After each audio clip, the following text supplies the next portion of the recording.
हरे हरे हरे राम राम राम हरे हरे हरे कृष्णा कृष्णा कृष्णा हरे हरे हरे राम राम राम हरे हरे। ओम नमो भगवते वासुदेवाय। ओम नमो भगवते वासुदेवाय। ಹರೇ ಕೃಷ್ಣ. ಎಲ್ಲ ಭಕ್ತರಿಗೂ ನನ್ನ ಪ್ರಣಾಮಗಳು. ಇವತ್ತು ನಾವು ಶ್ರೀಮದ್ ಭಾಗವತ हरे कृष्ण प्रभु जी दंडवत प्रणाम। हरे कृष्ण माताಜಿ. हरे कृष्ण प्रभु दंडवत प्रणाम प्रभु जी। ಧನ್ಯವಾದ ಮಾತಾಜಿ. ಹರೇ ಕೃಷ್ಣ. ನಾನು ಸ್ಕ್ರೀನ್ ತೋರಿಸ್ತಾ ಇದ್ದೇನೆ.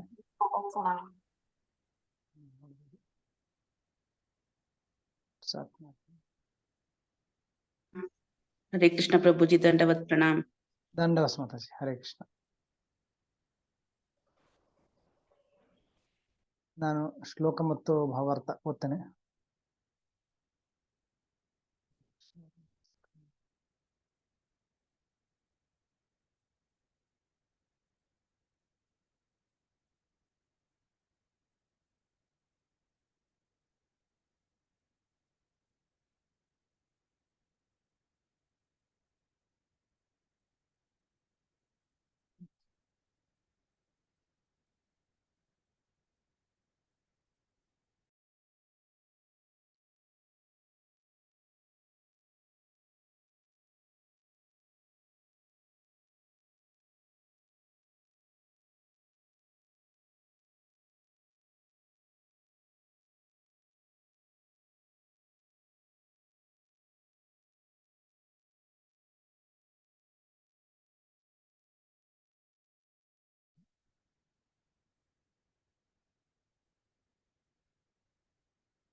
ಶ್ರೀಮದ್ ಭಾಗವತ ಪ್ರಥಮ ಸ್ಕಂದ ಅಧ್ಯಾಯ 8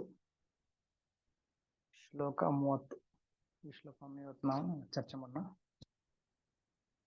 ಶ್ರೀಮತಿ ಕುಂತಿದೇವಿಯ ಪ್ರಾರ್ಥನೆಯ ಮುಂದುವರಿದ ಭಾಗ. ಶ್ಲೋಕ 30. ಜನ್ಮ ಕರ್ಮ ಚ ವಿಶ್ವಾತ್ಮಾನ್ ಜಸ್ಯ ಕರ್ತುರಾತ್ಮನಃ ತೀರ್ಥ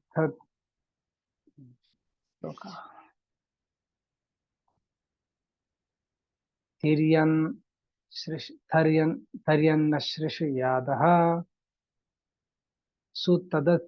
ತದತ್ಯಂತ ವಿಡಂಬನಂ ಜನ್ಮ ಕರ್ಮ ಚ ವಿಶ್ವಾತ್ಮಾ ಜಸ್ಯ ಕರ್ತುರಾತ್ಮನಃ ತರ್ಯನ್ ಋಷಿಷು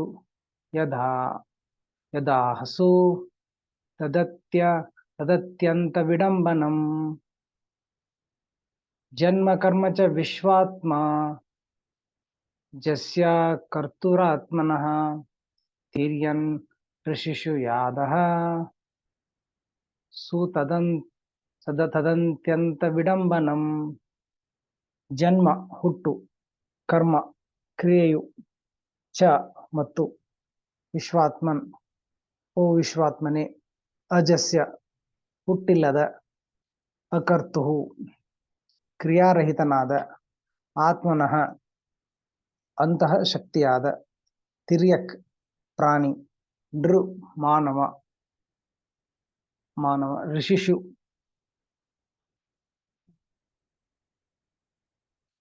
ಋಷಿಷು ಋಷಿಗಳಲ್ಲಿ, ಯಾದಃ ಸು ಜಲದಲ್ಲಿ, ತತ್ ಅದು, ಅತ್ಯಂತ ವಾಸ್ತವವಾದ, ವಿಡಂಬನಂ ದಿಗ್ಭ್ರಮೆ ಹುಟ್ಟಿಸುವಂತಹ. ಅನುವಾದ ಮತ್ತು ಭಾವಾರ್ಥ ಶ್ರೀಲ ಪ್ರಭುಪಾದರಿಂದ. ಓ ವಿಶ್ವಾತ್ಮನೆ, ನೀನು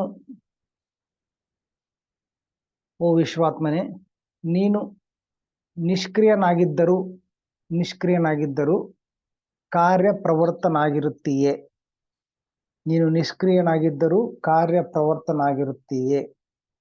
ಅದು ದಿಗ್ಭ್ರಮೆಗೊಳಿಸುವಂತಹ ವಿಷಯ. ನೀನೇ ಪ್ರಾಣಶಕ್ತಿ ಮತ್ತು ಅಜಾತನಾಗಿದ್ದೀಯೇ, ಆದರೂ ಜನ್ಮವೆತ್ತುತ್ತೀಯೇ. ಪ್ರಾಣಿ ವರ್ಗ, ಮಾನವ, ಸಂತ ಮತ್ತು ಜಲಚರಗಳ ನಡುವೆ ನೀನೇ ಸ್ವತಃ ಅವತರಿಸುವೆ. ದಿಟವಾಗಿ ಇದು ದಿಗ್ಭ್ರಮೆಗೊಳಿಸುವಂತಹದು. ಇಲ್ಲಿ ಕುಂತಿಮಾರನ್ ಹೇಳ್ತಾ ಇದ್ದಾರೆ, ಒಂದು ನಿನ್ನ ಬಗ್ಗೆ ತುಂಬಾ ದಿಗ್ಭ್ರಮೆಗೊಳಿಸುವಂತಹ, ಜನರಿಗೆ ಗೊಂದಲಗೊಳಿಸುವಂತ, ಜನರಿಗೆ ಕನ್ಫ್ಯೂಸ್ ಆಗುವಂತ, ದಿಗ್ಭ್ರಮೆ ಆಗುವಂತಹ ಒಂದು ವಿಷಯ ನಿನ್ನಲ್ಲಿದೆ. ಅದೇನಂದ್ರೆ, ನೀನು ಅಜನಾಗಿದ್ದರು, ಜನ್ಮರಹಿತನಾಗಿದ್ದರು, ನಿನಗೆ ಜನ್ಮವಿಲ್ಲ, ಮತ್ತು ನೀನು ನಿಷ್ಕ್ರಿಯ, ಯಾವುದೇ ಕಾರ್ಯವನ್ನ ಮಾಡುವ ಅವಶ್ಯಕತೆ ನಿನಗಿಲ್ಲ. ಎಲ್ಲದರ ಒಡೆಯನಾಗಿರೋ ನಿನಗೆ ಯಾವುದೇ ಕಾರ್ಯವನ್ನ, ಕರ್ತವ್ಯವನ್ನ ಮಾಡುವ ಅವಶ್ಯಕತೆ ನಿನಗಿಲ್ಲ. ಆದರೂ ನೀನು ಕಾರ್ಯಪ್ರವೃತ್ತನಾಗುತ್ತೀಯ, ನೀನು ಕೆಲಸ ಮಾಡ್ತೀಯ. ನೀನು ಅಜನಾಗಿದ್ದರು, ಎಲ್ಲದರ ಪ್ರಾಣಶಕ್ತಿ ಮತ್ತು ಎಲ್ಲದರ ಅಜನಾಗಿದ್ದರು, ನೀನು ಮೇಲ್ನೋಟಕ್ಕೆ ಜನ್ಮವೆತ್ತುವಂತೆ ಕಾಣುತ್ತೀಯ. ಮನುಷ್ಯನಾಗಿ ನೀನು ಜನ್ಮ ತಳ್ತೀಯ, ಪ್ರಾಣಿಯಾಗಿ ಒಂದು ಪ್ರಾಣಿಯ ರೂಪದಲ್ಲಿ ನೀನು ಅವತರಿಸ್ತೀಯ, ಮತ್ತು ಋಷಿಗಳ ರೂಪದಲ್ಲಿ ನೀನು ಅವತರಿಸ್ತೀಯ, ಮತ್ತು ಜಲಚರಗಳು, ಜಲಚರಗಳಂದ್ರೆ ಮೀನು ಇತ್ಯಾದಿ, ಮೀನಿನಂತಹ ಜಲಚರ, ನೀರಿನಲ್ಲಿರುವ ಒಂದು ಜೀವಿಯ ರೂಪವನ್ನು ನೀನು ತಾಳ್ತೀಯ. ಅಂತೂ ನೀನೇ ಸ್ವತಃ ಅವತರಿಸುವೆ. ಬೇರೆ ಬೇರೆ ಪ್ರಾಣಿಗಳಲ್ಲಿ, ಬೇರೆ ಬೇರೆ ಶರೀರಗಳಲ್ಲಿ ನೀನು ಕಾಲ ಕಾಲಕ್ಕೆ ಅವತರಿಸುತ್ತೀಯ. ಇದು ದಿಟವಾಗಿ ಎಲ್ಲರಿಗೂ ದಿಗ್ಭ್ರಮೆಗೊಳಿಸುತ್ತದೆ. ಅಜಾತನಾದ ಅಂದರೆ ಜನ್ಮ ಇಲ್ಲದಿರುವ ನೀನು, ಅಜನ್ಮನಾಗಿರುವ ನೀನು ಬೇರೆ ಬೇರೆ ದೇಹಗಳಲ್ಲಿ, ಬೇರೆ ಬೇರೆ ಶರೀರಗಳಲ್ಲಿ ನೀನು ಅವತರಿಸುವುದು ದಿಗ್ಭ್ರಮೆಗೊಳಿಸುತ್ತದೆ, ನೋಡುವವರಿಗೆ ದಿಗ್ಭ್ರಮೆ ಆಗುತ್ತದೆ ಅಂತ ಇಲ್ಲಿ ಹೇಳ್ತಾ ಇದ್ದಾರೆ. ಭಾವಾರ್ಥ, ಇಲ್ಲಿ ಭಗವಂತನ ವಿವಿಧ ಅವತಾರಗಳು ಮತ್ತೆ ಬೇರೆ ಬೇರೆ ರೂಪದಲ್ಲಿ, ಕೆಲವೊಮ್ಮೆ ಮನುಷ್ಯನ ರೂಪದಲ್ಲಿ, ಕೆಲವೊಮ್ಮೆ ಪ್ರಾಣಿಯ ರೂಪದಲ್ಲಿ, ಕೆಲವೊಮ್ಮೆ ಋಷಿಗಳ ರೂಪದಲ್ಲಿ, ಕೆಲವೊಮ್ಮೆ ಮೀನಿನಂತಹ ಜಲಚರಗಳ ರೂಪದಲ್ಲಿ ನೀನು ಅವತರಿಸುವುದು ಇದು ಆಶ್ಚರ್ಯವಾಗುತ್ತದೆ, ದಿಗ್ಭ್ರಮೆಗೊಳಿಸುತ್ತದೆ. ಜನರಿಗೆ ದಿಗ್ಭ್ರಮೆ ಆಗಿದೆ, ಇದನ್ನ ನೋಡಿದರೆ ಅವರಿಗೆ ದಿಗ್ಭ್ರಮೆ ಆಗುತ್ತದೆ. ಭಾವಾರ್ಥ, ಭಗವಂತನ ದಿವ್ಯ ಲೀಲೆಗಳು ದಿಗ್ಭ್ರಮೆಗೊಳಿಸುವಂತಹವು ಮಾತ್ರವಲ್ಲ, ತೋರಿಕೆಗೆ ವಿರೋಧಾಭಾಸವೂ ಆಗಿವೆ. ವಿರೋಧಾಭಾಸ ಅಂದ್ರೆ ಒಂದಕ್ಕೊಂದು ಹೊಂದಾಣಿಕೆ ಇಲ್ಲದೆ ಇರೋದು, ಮೇಲ್ನೋಟಕ್ಕೆ ಮತ್ತೆ ಸತ್ಯಾಂಶಕ್ಕೆ ಅದು ಕಾಂಟ್ರಡಿಕ್ಟರಿ, ಹೇಳೋದೊಂದು ಮತ್ತೆ ಅಥವಾ ವಿಷಯಕ್ಕೆ ಮತ್ತು ನಮ್ಮ ನಂಬಿಕೆಗೆ ಅದು ವಿರೋಧಾಭಾಸವಾಗಿದೆ. ಉದಾಹರಣೆಗೆ, ಭಗವಂತನಿಗೆ ಜನ್ಮ ಇಲ್ಲ ಅಂತ ಹೇಳ್ತೇವೆ, ಜನ್ಮ ಇಲ್ಲದವನು ಜನ್ಮ ತಾಳೋ ತರ ಕಾಣ್ತಾ ಇದೆ. ನಾವು ರಾಮನವಮಿ ಆಚರಿಸ್ತೇವೆ, ಕೃಷ್ಣ ಜನ್ಮಾಷ್ಟಮಿ ಆಚರಿಸ್ತೇವೆ. ಅಂದ್ರೆ ಕೃಷ್ಣ ಜನ್ಮನೇ ಇಲ್ಲ ಅಂತಂದ್ರೆ ಮತ್ತೆ ಕೃಷ್ಣನ ಜನ್ಮ ಆಗೋ ಪ್ರಶ್ನೆ ಹೆಂಗ್ ಬಂತು? ಜನ್ಮಾಷ್ಟಮಿ ಪ್ರಶ್ನೆ ಬಂತು, ರಾಮನವಮಿ ಪ್ರಶ್ನೆ ಹೆಂಗ್ ಬಂತು? ರಾಮ ಜನಿಸಿದ ಹೆಂಗೆ? ರಾಮನಿಗೆ ಜನ್ಮವೇ ಇಲ್ಲ, ಅಥವಾ ಅವನು ಅಜನ್ಮ ಆಗಿದ್ರೆ ಹೇಗೆ ಅವನು ಶರೀರ ತಾಳ್ತಾನೆ? ಅಂದ್ರೆ ಶಾಸ್ತ್ರದಲ್ಲಿ ಹೇಳಿರುವ ಭಗವಂತನ ಅಥವಾ ದೇವರ ವರ್ಣನೆಗೂ ಮತ್ತು ಭಗವಂತನ ಲೀಲೆಗಳಿಗೂ ಇಲ್ಲಿ ವಿರೋಧಾಭಾಸ ಆಗ್ತಾರ ಮೇಲ್ನೋಟಕ್ಕೆ ಕಾಣ್ತಾ ಇದೆ. ಪರ್ಯಾಯವಾಗಿ ಹೇಳುವುದಾದರೆ, ಬೇರೆ ಮಾತಿನಲ್ಲಿ ಹೇಳೋದಾದ್ರೆ, ಮಾನವನ ಪರಿಮಿತ ವಿಚಾರ ಶಕ್ತಿಗೆ ಅವು ಗ್ರಹಿಸಲು ಅಸಾಧ್ಯವಾಗಿವೆ. ಅಂದ್ರೆ ಬೇರೆ ಮಾತಲ್ಲಿ ಹೇಳ್ಬೇಕಂದ್ರೆ, ಮನುಷ್ಯನ ಸೀಮಿತ ವಿಚಾರ ಶಕ್ತಿಗೆ ನಿನ್ನ ಜನ್ಮ ಮತ್ತು ಕರ್ಮಗಳ ಈ ವಿಚಾರವು ನಮಗೆ ಗ್ರಹಿಸಲು ಅಸಾಧ್ಯವಾಗಿವೆ. ಭಗವಂತನು ಸರ್ವವ್ಯಾಪಿ, ಎಲ್ಲೆಡೆ ಉಪಸ್ಥಿತನಾಗಿರುವ ಭಗವಂತ ಸರ್ವವ್ಯಾಪಿ, ಸಕಲ ಸ್ಥಿತಿಯ ಅಸ್ತಿತ್ವದ ಪರಮಾತ್ಮನಾಗಿದ್ದಾನೆ. ಎಲ್ಲ ಅಸ್ತಿತ್ವದ ಪರಮಾತ್ಮ, ಎಲ್ಲೆಡೆ ಪರಮಾತ್ಮನಾಗಿ ಉಪಸ್ಥಿತನಾಗಿವನು, ಸರ್ವವ್ಯಾಪಿ ಇರುವನು ಭಗವಂತನು. ಆದರೂ ಅವನು ವಿವಿಧ ರೂಪಗಳಲ್ಲಿ ಕಾಣಿಸಿಕೊಳ್ಳುತ್ತಾನೆ. ನೋಡಿ, ಎಲ್ಲೆಡೆ ಇರುವವನು ಒಂದು ಜಾಗದಲ್ಲಿ ಕಾಣಿಸ್ಕೊಳ್ತಾ ಇದ್ದಾನೆ. ಎಲ್ಲ ಕಡೆ ಇರುವವನು ಕೇವಲ ಒಂದು ಶರೀರದಲ್ಲಿ, ಒಂದು ರೂಪದಲ್ಲಿ ಕಾಣಿಸ್ಕೊಳ್ತಾ ಇದ್ದಾನೆ, ವಿವಿಧ ರೂಪದಲ್ಲಿ ಕಾಣಿಸ್ಕೊಳ್ತಾ ಇದ್ದಾನೆ. ಈಗ ಒಂದು ಎಲ್ಲ ಕಡೆ ಇರ್ಬೋದು, ಒಂದ್ ಕಡೆ ಇರ್ಬೋದು. ಇದು ಏಕಕಾಲದಲ್ಲಿ ಎಲ್ಲೆಡೆ ಇರುವುದು ಅವನೇ, ಮತ್ತೆ ಒಂದು ಜಾಗದಲ್ಲಿ ಅಥವಾ ಒಂದು ಶರೀರದಲ್ಲಿ, ಒಂದು ರೂಪದಲ್ಲಿ ಅವತರಿಸಿರುವವನು ಅವನೇ. ಎರಡು ಏಕಕಾಲದಲ್ಲಿ ಹೇಗೆ ಸಾಧ್ಯ ಅನ್ನೋದಿಲ್ಲಿ ದಿಗ್ಭ್ರಮೆ ಆಗಿದೆ. ಜನಸಾಮಾನ್ಯರಿಗೆ, ಸೀಮಿತ ವಿಚಾರ ಶಕ್ತಿ ಇರುವವರಿಗೆ, ಸೀಮಿತ ಬುದ್ಧಿಶಕ್ತಿ ಇರುವವರಿಗೆ. ಪ್ರಾಣಿಗಳಲ್ಲಿ ವರಾಹನಾಗಿ, ಮಾನವರಲ್ಲಿ ರಾಮನಾಗಿ, ಕೃಷ್ಣನಾಗಿ, ಋಷಿಗಳಲ್ಲಿ ನಾರಾಯಣನಾಗಿ, ಜಲಚರಗಳಲ್ಲಿ ಮತ್ಸ್ಯನಾಗಿ, ಹೀಗೆ ಅನೇಕ ರೂಪಧಾರಣೆ ಮಾಡಿದ್ದಾನೆ. ನಾವು ನೋಡ್ಬೋದು ಪ್ರಾಣಿಗಳಲ್ಲಿ ವರಾಹ, ಮತ್ತೆ ಕೂರ್ಮ, ಮತ್ತೆ ಹಯಗ್ರೀವ, ಇಂತಹ ಅನೇಕ ರೂಪದ ನರಸಿಂಹ ಕೂಡ, ನರಸಿಂಹ ಅರ್ಧ ಪ್ರಾಣಿ ಅರ್ಧ ಮನುಷ್ಯ. ಸೊ ಈ ತರ ಬೇರೆ ಬೇರೆ ಪ್ರಾಣಿಗಳ ರೂಪದಲ್ಲಿ ನಾವು ಭಗವಂತನನ್ನ ನೋಡ್ಬೋದು. ಮನುಷ್ಯನಾಗಿ ಮಾನವರಲ್ಲಿ ರಾಮಚಂದ್ರನಾಗಿ, ಮತ್ತೆ ಕೃಷ್ಣನಾಗಿ, ಬಲರಾಮನಾಗಿ, ಮಾನವರಲ್ಲಿ ಲಕ್ಷ್ಮಣನಾಗಿ, ಈ ತರ ಶ್ರೀ ಚೈತನ್ಯ ಮಹಾಪ್ರಭುವಾಗಿ ಮಾನವ ರೂಪ, ಮನುಷ್ಯನ ತರ ಕಾಣುವ ರೂಪದಲ್ಲಿ ಅನೇಕ ರೂಪಗಳಲ್ಲಿ ಕಾಣಿಸ್ಕೊಳ್ತಾನೆ. ಋಷಿಗಳಲ್ಲಿ ನಾರಾಯಣ, ನರನಾರಾಯಣ ಋಷಿಯಲ್ಲಿ ನಾರಾಯಣ ಸ್ವಯಂ ಭಗವಾನ್. ಜಲಚರಗಳಲ್ಲಿ ಮತ್ಸ್ಯನಾಗಿ, ಮತ್ಸ್ಯ ಅಂದ್ರೆ ಒಂದು ಮೀನಿನ ರೂಪದಲ್ಲಿ, ಕೇಶವದ್ರೂತ ಮೀನ ಶರೀರ, ಜಯ ಜಗದೀಶರೇ, ಮೀನ ಶರೀರ, ಮೀನ ಶರೀರನ್ನ ತಾಳಿ ಅನೇಕ ರೂಪಗಳನ್ನ ಧಾರಣೆ ಮಾಡಿದ್ದಾನೆ. ಆದರೂ ಅವನನ್ನು ಅಜಾತನೆಂದು, ಅವನಿಗೆ ಕರ್ಮದ ಅಗತ್ಯ ಇಲ್ಲ ಎಂದು ಹೇಳಲಾಗಿದೆ ಎಂದು ಹೇಳಿದೆ. ಅಂದ್ರೆ ಅವನಿಗೆ ಯಾವುದೇ ಕರ್ತವ್ಯ ಕಾರ್ಯ ಮಾಡೋ ಅವಶ್ಯಕತೆ ಇಲ್ಲ. ಆದರೂ ಕೂಡ ಅವನು ಒಂದು ರೂಪವನ್ನ ತಾಳಿ ಒಂದು ಕಾರ್ಯವನ್ನ ಮಾಡ್ತಾರೆ. ಶ್ರುತಿ ಮಂತ್ರದಲ್ಲಿ ಪರಬ್ರಹ್ಮನು ಮಾಡಬೇಕಾದ ಯಾವುದೇ ಕಾರ್ಯ ಇಲ್ಲ, ಯಾವ ಕಾರ್ಯವೂ ಇಲ್ಲ ಎಂದು ಹೇಳಲಾಗಿದೆ ಶ್ರುತಿ ಮಂತ್ರದಲ್ಲಿ. ಅಂದ್ರೆ ನತಸ್ಯ ಕಾರ್ಯಂ ಕರ್ಣಂಚ ವಿದ್ಯತೆ, ಕರ್ಣಂಚ ವಿದ್ಯತೆ. ಅಂದ್ರೆ ಭಗವಂತನಿಗೆ ಯಾವುದೇ ಕಾರ್ಯ, ಯಾವುದೇ ಜವಾಬ್ದಾರಿ, ಯಾವುದೇ ಕರ್ತವ್ಯವನ್ನ ನಿರ್ವಹಿಸುವ ಅವಶ್ಯಕತೆ ಇಲ್ಲ. ಯಾಕಂದ್ರೆ ಎಲ್ಲದಕ್ಕೂ ಒಡೆಯ ಅವನು, ಯಾವುದನ್ನು ಮಾಡುವ ಅವಶ್ಯಕತೆ ಇಲ್ಲ. ಉದಾಹರಣೆಗೆ ಒಂದು ದೊಡ್ಡ ಕಂಪನಿಯ ಮಾಲೀಕ, ಯಾರು ಮಾಲೀಕದಾರೆ ಅವರು ಖುದ್ದಾಗಿ ಏನು ಕೆಲಸ ಮಾಡುವ ಅವಶ್ಯಕತೆ ಇಲ್ಲ. ಅವರ ಅನುಯಾಯಿಗಳು, ಅವರ ಅಧೀನದಲ್ಲಿ ಯಾರು ಅವರ ಏನಂತಾರೆ, ಅವ್ರ ಕೆಳಗಿರೋ ಕೆಲಸಗಾರರು ಎಲ್ಲವನ್ನ ನಿರ್ವಹಿಸ್ತಾರೆ. ಕೆಲಸಗಾರರು ಅವರು ಖುದ್ದಾಗಿ ಏನು ಮಾಡೋ ಅವಶ್ಯಕತೆ ಇಲ್ಲ. ಆತರ ನತಸ್ಯ ಕಾರಣಂ ಕರಣಂಚ ವಿದ್ಯತೆ, ಭಗವಂತನಿಗೆ ಯಾವುದೇ ಮಾಡಬೇಕಾದ ಕಾರ್ಯ ಯಾವುದೂ ಇಲ್ಲ ಅಂತೂ ಶ್ರುತಿ ಮಂತ್ರದಲ್ಲಿ ಹೇಳಲಾಗಿದೆ. ಅವನಿಗೆ ಸಮಾನರಾಗಲಿ ಅಧಿಕರಾಗಲಿ ಇಲ್ಲ. ಇಲ್ಲಿ ಇನ್ನೊಂದು ಶ್ಲೋಕ ಬರುತ್ತೆ, ಭಗವಂತನು ಅಸಮೌರ್ಧ, ಇದು ಬರ್ಕೊಳ್ಳಿ, ಅಸಮ ಊರ್ಧ. ಒಂದು ನತಸ್ಯ ಕಾರ್ಯಂ ಕರ್ಣಂಚ ವಿದ್ಯತೆ ಅಂದ್ರೆ ನತ ಸಮಸ್ಯ ಅವಿಕಸ್ಯ ದೃಶ್ಯತೆ, ಪರಸ್ಯ ಶಕ್ತಿ ವಿಧೇಯಸೂಯತೆ ಸ್ವಾಭಾವಿಕ ಜ್ಞಾನ ಬಲಕ್ರಿಯಚ. ಇದು ಮೊದಲನೇ ಶ್ಲೋಕ. ಅಂದ್ರೆ ಭಗವಂತನಿಗೆ ಯಾವುದೇ ಕಾರ್ಯವನ್ನು ಮಾಡೋ ಅವಶ್ಯಕತೆ ಇಲ್ಲ, ಮತ್ತು ಅವನಿಗೆ ಸಮಾನರಾಗಲಿ ಯಾರು ಇಲ್ಲ. ಅಸಮ ಊರ್ಧ, ಅಸಮ ಅಂದ್ರೆ ಅವನಿಗೆ ಸಮನಾದವರು, ಊರ್ಧ ಅಂದ್ರೆ ಅವನಿಗಿಂತ ಉನ್ನತ ಸ್ತರದಲ್ಲಿರೋರು, ಅವನಕ್ಕಿಂತ ಶಕ್ತಿಶಾಲಿ ಅಥವಾ ಅವನಕ್ಕಿಂತ ಉತ್ತಮ ಸ್ತರದಲ್ಲಿ ಇರೋರು, ಉನ್ನತ ಸ್ತರದಲ್ಲಿ ಇರೋರು ಯಾರು ಇಲ್ಲ. ಅಸಮ ಊರ್ಧ ಅಂದ್ರೆ ಅಸಮ ಊರ್ಧ್ವ, ಅವನ ಸಮಾನರು ಯಾರು ಇಲ್ಲ, ಅವನಕ್ಕಿಂತ ಉನ್ನತ ಸ್ತರದಲ್ಲಿ ಯಾರು ಇಲ್ಲ. ಅವನಿಗೆ ಹಲವು ಬಗೆಯ ಶಕ್ತಿಗಳಿವೆ. ಭಗವಂತನಿಗೆ ವಿವಿಧ ರೂಪದ ಶಕ್ತಿಗಳಿವೆ. ಅಂತರಂಗ ಶಕ್ತಿ, ಬಹಿರಂಗ ಶಕ್ತಿ, ತಟಸ್ಥಶಕ್ತಿ, ಈ ತರ ಅನೇಕ ಶಕ್ತಿಗಳಿವೆ. ಅವನು ಮಾಡುವ ಕಾರ್ಯಗಳೆಲ್ಲವೂ ಪರಿಪೂರ್ಣವಾಗಿ ಸ್ವಯಂ ಪ್ರಜ್ಞೆಯಿಂದ ಕೂಡಿದವು. ಅಂದ್ರೆ ಭಗವಂತನು ಅವನ ಸ್ವಯಂ ಇಚ್ಛೆಯಿಂದ, ಸ್ವಯಂ ಪ್ರಜ್ಞೆಯಿಂದ ಕೂಡಿದವು. ಕಾರ್ಯಗಳೆಲ್ಲವೂ ಪರಿಪೂರ್ಣವಾಗಿ ಸ್ವಯಂ ಪ್ರಜ್ಞೆಯಿಂದ ಕೂಡಿದವು. ಅವು ಶಕ್ತಿಶಾಲಿ ಮತ್ತು ಕಾರ್ಯಶೀಲವಾದವು. ಭಗವಂತನ ವಿವಿಧ ಶಕ್ತಿಗಳು ತುಂಬಾ ಶಕ್ತಿಶಾಲಿ ಮತ್ತು ಕಾರ್ಯಶೀಲವಾದವು. ಎಲ್ಲ ನಿರೂಪಣೆಗಳು ಭಗವಂತನ ಕಾರ್ಯಶೀಲತೆ, ರೂಪ ಮತ್ತು ಕರ್ಮಗಳು ನಮ್ಮ ಪರಿಮಿತ ಜ್ಞಾನಕ್ಕೆ ನಿಲುಕಲಾರವು ಎಂಬುದನ್ನು ನಿಸ್ಸಂದೇಹವಾಗಿ ಸಿದ್ಧಪಡಿಸಿ ತೋರಿಸುತ್ತವೆ.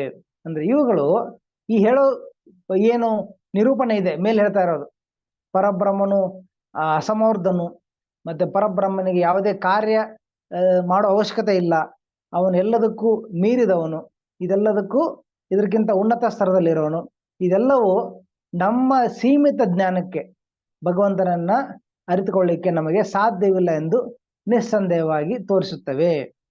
ಅವನು ನಮ್ಮ ಕಲ್ಪನೆಯನ್ನು ಮೀರಿದ ಸಾಮರ್ಥ್ಯವುಳ್ಳವನಾಗಿದ್ದರಿಂದ, ಅಂದ್ರೆ ಅವನ ಸಾಮರ್ಥ್ಯ ನಮ್ಮ ಕಲ್ಪನೆಗಿಂತ, ನಮ್ಮ ವಿಚಾರ ಶಕ್ತಿಗಿಂತ ಮೀರಿರುವುದು, ಉನ್ನತ ಸ್ತರದಲ್ಲಾಗಿರೋದ್ರಿಂದ ಅವನಿಗೆ ಎಲ್ಲವೂ ಸಾಧ್ಯ. ನಾವು ಅನ್ಕೊಂತೀವಿ ಇದು ಸಾಧ್ಯವಿಲ್ಲ ಅಂತ ನಾವು ಅನ್ಕೊಂತೇವೆ. ಒಬ್ಬ ವ್ಯಕ್ತಿ ಸರ್ವವ್ಯಾಪಿಯಾಗಿರ್ಬೋದು, ಮತ್ತು ಸರ್ವವ್ಯಾಪಿ ಇದ್ರೂ ಕೂಡ ಒಂದು ಜಾಗದಲ್ಲಿ ಹೇಗೆ ಇರ್ಲಿಕ್ಕೆ ಸಾಧ್ಯ? ಮತ್ತೆ ಭಗವಂತ ಇದೆಲ್ಲ ಕಾರ್ಯವನ್ನ ಹೆಂಗೆ ಮಾಡ್ಲಿಕ್ಕೆ ಸಾಧ್ಯ ಅನ್ನೋದು ನಮಗೆ ನಮ್ಮ ಕಲ್ಪನೆಗೆ ಮೀರಿರ್ಬೋದು, ಆದ್ರೆ ಭಗವಂತನಿಗೆ ಎಲ್ಲವೂ ಸಾಧ್ಯ. ಆದ್ದರಿಂದ ಯಾರು ಅವನನ್ನು ಸರಿಯಾಗಿ ಊಹೆ ಮಾಡಲಾರರು. ಆದ್ದರಿಂದ ಯಾರು ಅವನನ್ನು ಸರಿಯಾಗಿ ತಿಳಿದುಕೊಳ್ಳಿಕ್ಕೆ ಅಥವಾ ಅವನ ಬಗ್ಗೆ ಸರಿಯಾಗಿ ಅರ್ಥ ಮಾಡ್ಕೊಳ್ಳಿಕ್ಕೆ ಯಾರಿಗೂ ಸಾಧ್ಯವಿಲ್ಲ. ಭಗವಂತನ ಪ್ರತಿಯೊಂದು ಕಾರ್ಯವು ಸಾಮಾನ್ಯನ ಪಾಲಿಗೆ ದಿಗ್ಭ್ರಮೆ ಹಿಡಿಸುವಂತಹದ್ದು. ಭಗವಂತನ ಪ್ರತಿಯೊಂದು ಕಾರ್ಯ, ಅವನು ಮಾಡಿರೋ ಕಾರ್ಯಗಳು ಜನಸಾಮಾನ್ಯರಿಗೆ ದಿಗ್ಭ್ರಮೆ ಹೊಂದಿಸುತ್ತೆ. ಉದಾಹರಣೆಗೆ ಒಬ್ಬ ವ್ಯಕ್ತಿಯಿಂದ ಬ್ರಹ್ಮಾಂಡಗಳು ಬರ್ತವೆ ಅಂದ್ರೆ ನಂಬಲಿಕ್ಕೆ ಸಾಧ್ಯ ಇಲ್ಲ. ನಾವು ಅನ್ಕೊಂತ ಯಾವುದೋ ಒಂದು ಶಕ್ತಿ ಒಂದು ಬೃಹತ್ ಈ ಬ್ರಹ್ಮಾಂಡವನ್ನು ಸೃಷ್ಟಿ ಮಾಡಿದೆ ಅಂತ ನಾವು ಅನ್ಕೋಬಹುದು. ಆದ್ರೆ ಒಬ್ಬ ಮನುಷ್ಯ, ಒಬ್ಬ ವ್ಯಕ್ತಿ, ಮಹಾವಿಷ್ಣು ಒಬ್ಬ ವ್ಯಕ್ತಿಯಿಂದ, ಅವನ ಶರೀರದ ರಂಧ್ರಗಳಿಂದ ಈ ಬ್ರಹ್ಮಾಂಡಗಳು ಬರ್ತವೆ ಅಂತ ಹೇಳಿದ್ರೆ ನಂಬಲಿಕ್ಕೆ ಸಾಧ್ಯವಿಲ್ಲ. ಒಂದು ವರ ಇಡೀ ಪೃಥ್ವಿಯನ್ನೇ ಎತ್ತಿದೆ ಅಂತಂದ್ರೆ ನಂಬಲಿಕ್ಕೆ ಸಾಧ್ಯವಿಲ್ಲ. ಒಬ್ಬ ಚಿಕ್ಕ ಬಾಲಕ, 7 ವರ್ಷದ ಬಾಲಕ ಒಂದು ದೊಡ್ಡ ಪರ್ವತವನ್ನ, ಗೋವರ್ಧನ ಪರ್ವತನ ಎತ್ತಿ ಹಿಡಿದಾರ, ತನ್ನ ಕಿರುಬೆರಳ ಮೇಲೆ ಎತ್ತಿ ಹಿಡಿದಾರ ಅಂದ್ರೆ 7 ದಿನಗಳವರೆಗೂ ಅದು ನಮಗೆ ಊಹಿಸ್ಲಿಕ್ಕೆ ಸಾಧ್ಯ ಇಲ್ಲ. ಹೀಗೆ ಭಗವಂತನ ವಿವಿಧ ಅದ್ಭುತವಾದ ಲೀಲೆಗಳನ್ನ ನಾವು ಅರ್ಥ ಮಾಡ್ಕೊಳ್ಳಿಕ್ಕೆ, ತಿಳ್ಕೊಳ್ಳಿಕ್ಕೆ ನಮಗೆ ಸಾಧ್ಯವಿಲ್ಲ. ಅದಕ್ಕೆ ನಾವು ಇದು ಆಗಿಲ್ಲ ಅಥವಾ ಇದು ಸಾಧ್ಯವಿಲ್ಲ ಅಂತ ನಾವು ಅದನ್ನ ಅಲ್ಲಗಳೆತೇವೆ. ಭಗವಂತನ ಪ್ರತಿಯೊಂದು ಕಾರ್ಯವೂ ಸಾಮಾನ್ಯರ ಪಾಲಿಗೆ ದಿಗ್ಭ್ರಮೆ ಹಿಡಿಸುವಂಥದ್ದು. ದಿಗ್ಭ್ರಮೆ ಆಗುತ್ತೆ ಸಾಮಾನ್ಯರಿಗೆ, ವಿಶೇಷವಾಗಿ ನಾಸ್ತಿಕರಿಗೆ ಇದನ್ನ ಅರಗಿಸ್ಕೊಳ್ಳಿಕ್ಕೆ ಇದು ಸಾಧ್ಯವಿಲ್ಲ. ವೈದಿಕ ಜ್ಞಾನದಿಂದ ಅವನನ್ನು ತಿಳಿಯಲು ಸಾಧ್ಯವಿಲ್ಲ. ಬರೀ ವೇದವನ್ನ ಅರ್ಥ ಮಾಡೋದ್ರಿಂದ, ವೇದವನ್ನು ಅಧ್ಯಯನ ಮಾಡೋದ್ರಿಂದ ಕೂಡ ಭಗವಂತನ ತಿಳಿಯಲಿಕ್ಕೆ ಸಾಧ್ಯವಿಲ್ಲ. ಆದರೆ ಪರಿಶುದ್ಧ ಭಕ್ತರು ಅವನೊಂದಿಗಿರುವ ತಮ್ಮ ನಿಕಟ ಸಂಬಂಧದಿಂದ, ಅಂದ್ರೆ ಕೇವಲ ಪರಿಶುದ್ಧ ಭಕ್ತರು ಮಾತ್ರ ಅವನೊಂದಿರುವ ಆ ದಿವ್ಯವಾದ ನಿಕಟ ಸಂಬಂಧದಿಂದ ಸುಲಭವಾಗಿ ಅವನನ್ನು ಅರಿಯಬಲ್ಲರು. ಭಕ್ತ್ಯ ಮಾಂ ಅಭಿಜಾನಾತಿ ಯಾವನ್ನಿಶ್ಚಾಸ್ಮಿ ತತ್ವತಃ. ಕೇವಲ ಭಕ್ತಿಯಿಂದ ಮಾತ್ರ ಭಗವಂತನನ್ನ ಅರಿತುಕೊಳ್ಳಿಕ್ಕೆ ಸಾಧ್ಯ, ಬೇರೆ ಯಾವ ಮಾರ್ಗದಿಂದಲೂ ಕೂಡ ಸಾಧ್ಯವಿಲ್ಲ. ಆದ್ದರಿಂದಲೇ ಭಗವಂತನು ಪ್ರಾಣಿ ವರ್ಗದ ನಡುವೆ ಗೋಚರಿಸಿದರೂ, ಆದ್ದರಿಂದ ಭಕ್ತರು ಕೆಲವೊಮ್ಮೆ ಭಗವಂತನು ಪ್ರಾಣಿಯ ರೂಪದಲ್ಲಿ ಭಗವಂತ ಅವತರಿಸಿದರೂ ಕೇವಲ ಪ್ರಾಣಿಯಿಂದಾಗಲಿ, ಸಾಮಾನ್ಯ ಮನುಷ್ಯನೆಂದಾಗಲಿ, ಋಷಿಯೆಂದಾಗಲಿ, ಮತ್ಸ್ಯನೆಂದಾಗಲಿ ತಿಳಿಯುವುದಿಲ್ಲ. ಎಲ್ಲ ಸನ್ನಿವೇಶಗಳಲ್ಲೂ ಅವನು ನಿತ್ಯ ಪರಮ ಪ್ರಭುವೆಂದೇ ಅವರು ನಂಬಿರುತ್ತಾರೆ. ಅಂದ್ರೆ ಭಕ್ತರು ಭಗವಂತ ಯಾವುದೇ ರೂಪದಲ್ಲಿ ಅವತರಿಸಲಿ, ಕೆಲವೊಮ್ಮೆ ಅವರು ಒಬ್ಬ ಮನುಷ್ಯನ ರೂಪದಲ್ಲಿ ಅವತರಿಸ್ತಾರೆ, ಕೆಲವೊಮ್ಮೆ ಋಷಿ ಆಗ್ಲಿ, ಕೆಲವೊಮ್ಮೆ ಮತ್ಸ್ಯನಾಗ್ಲಿ, ಅಥವಾ ಮೀನಿನ ರೂಪದಲ್ಲಿ, ಯಾವುದೇ ರೂಪದಲ್ಲೂ ಬಂದರೂ ಕೂಡ ಭಕ್ತರು ಸದಾ ಅವನನ್ನ ಸರಿಯಾದ ರೂಪದಲ್ಲೇ ಭಗವಂತ ಅವರನ್ನ ಗುರುತಿಸ್ತಾರೆ. ಇದು ಭಕ್ತನ ತಿಳುವಳಿಕೆ, ಭಗವಂತನು ಭಕ್ತನ ಬಗ್ಗೆ ತಿಳಿದಿರುವ ಅವರ ತಿಳುವಳಿಕೆ.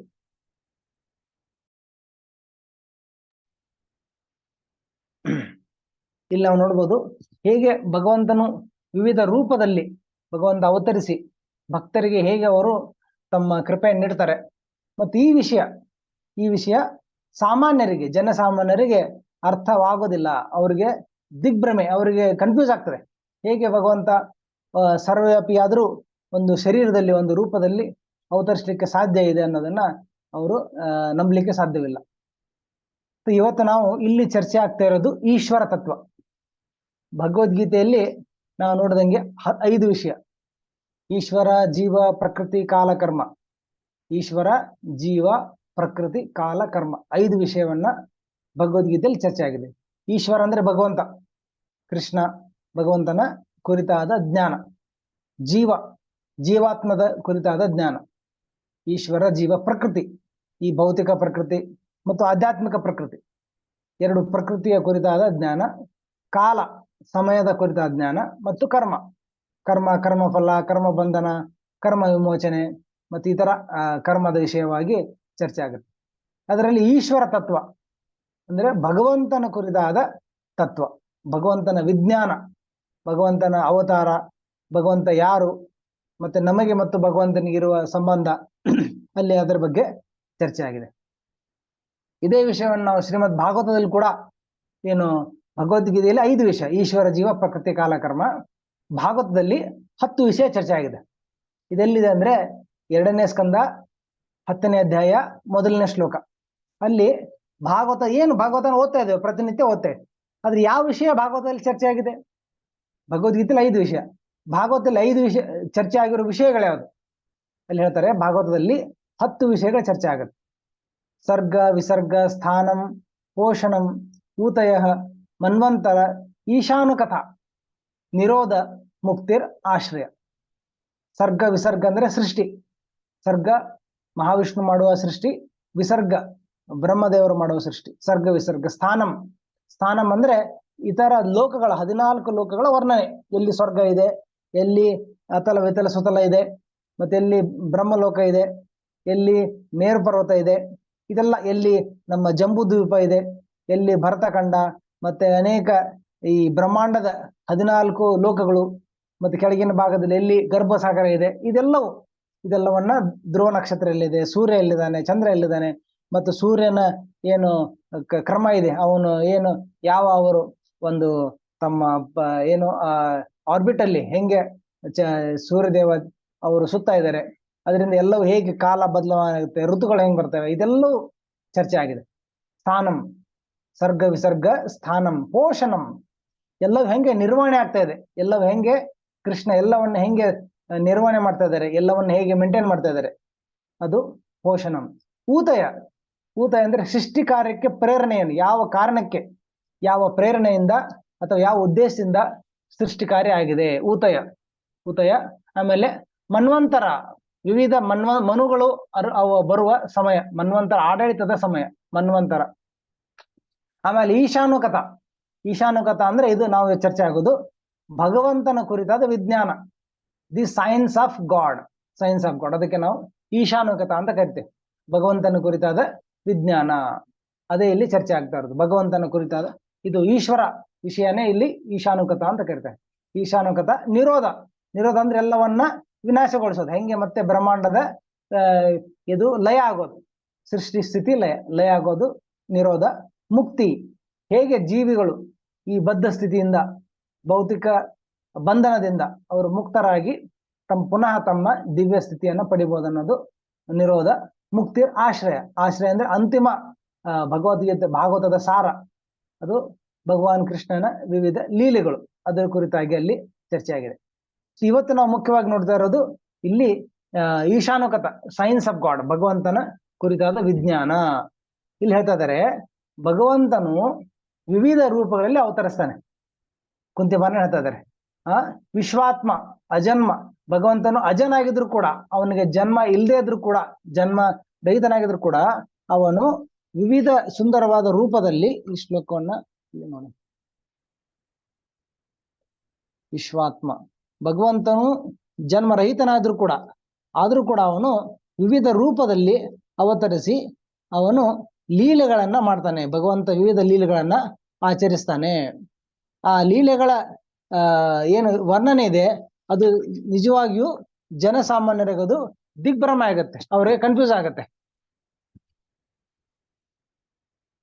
ಜನ್ಮ ಕರ್ಮಚ ವಿಶ್ವಾತ್ಮನ್ ಅಜಸ್ಯಾಕರ್ತುರ್ ಆತ್ಮನಃ ತೀರ್ಯನ್ ತೀರ್ಯನ್ ಋಷಿಷು ಯದಸು ತತ್ ಅತ್ಯಂತ ವಿಡಂಬನಂ. ವಿಡಂಬನಂ ಎಲ್ಲರಿಗೂ ಇದರಿಂದ ದಿಗ್ಭ್ರಮೆ ಆಗ್ತಾ ಇದೆ ಅಂತ ಹೇಳ್ತಾರೆ. ಅಂದ್ರೆ ನಿನಗೆ ಜನ್ಮ ಇಲ್ಲದೇ ಇದ್ರು ಕೂಡ, ಭಗವಂತನಿಗೆ ಅಜನ್ಮನಾಗಿದ್ರು ಕೂಡ ಭಗವಂತ, ಆದ್ರೂ ಕೂಡ ಅವನು ವಿವಿಧ ರೂಪದಲ್ಲಿ ಅವತರಿಸ್ತಾನೆ. ಈ ಬಗ್ಗೆ ನಾವು ಭಗವದ್ಗೀತೆಯಲ್ಲಿ 2 ಶ್ಲೋಕ ಮುಖ್ಯವಾಗಿ ನಾವು ಅಧ್ಯಯನ ಮಾಡ್ಬೇಕು. ಇದು 2 ಶ್ಲೋಕ ಬರೋದು 4ನೇ ಅಧ್ಯಾಯದಲ್ಲಿ. 4ನೇ ಅಧ್ಯಾಯದಲ್ಲಿ ಒಂದು ಮುಖ್ಯವಾದ ಶ್ಲೋಕ ನೋಡ್ತೇವೆ ನಾವು. ಜನ್ಮ ಕರ್ಮಚ ಮೇ ದಿವ್ಯಂ ಏವಂ ವಿವೇತಿ ತತ್ವತಃ ತ್ಯಕ್ತ್ವಾ ದೇಹಂ ಪುನರ್ಜನ್ಮ ನೈತಿ ಮಾಮೇತಿ ಸೋರ್ಜುನ. ಇದಿರೋದು 4ನೇ ಅಧ್ಯಾಯ ಶ್ಲೋಕ 9. ಅಧ್ಯಾಯ 4 ಶ್ಲೋಕ 9. ಇಲ್ಲೇನಿದೆ,